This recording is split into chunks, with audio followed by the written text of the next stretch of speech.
வவுனியா சஜித்தின் பிரசார கூட்டத்தில் குழப்பம், ஊடகவியலாளர்களுடன் முரண்பாடு.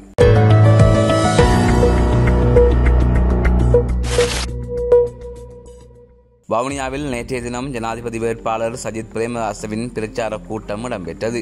இதன்போது அங்கு முன்னாள் அமைச்சர் ரிஷாட் பதியுதீன் அவர்களுக்கு ஆதரவாக வந்திருந்த பொதுமக்கள் சிலருக்கு தண்ணீர் போத்தல்கள் வழங்கப்படவில்லை என்றும், அழைத்து வந்தவர்கள் தமக்கு அழைத்து வரும்போது தண்ணீர் போத்தல்கள் தராமல் விடுத்து இங்கு வந்து இனம் சார்ந்து செயல்படுகிறார்கள் என குற்றச்சாட்டை வைத்திருந்தனர்.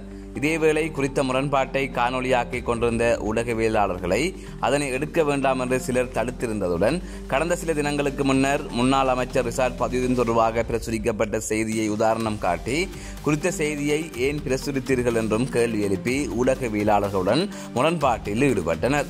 இதன்போது ஐக்கிய மக்கள் சக்தியின் வவுனியா மாவட்ட பிரதான அமைப்பாளர் திருமதி ரசிகா அவர்கள் தலையிட்டு நிலைமையை சுமூகமாக்கியிருந்தார். ஊடகவியலாளர்களுடன் முரண்பட்டவர் அகில இலங்கை மக்கள் காங்கிரஸ் கட்சியை பிரதிநிதித்துவப்படுத்தும் ஆடைகளை அணிந்திருந்தார் என்பது குறிப்பிடத்தக்கது.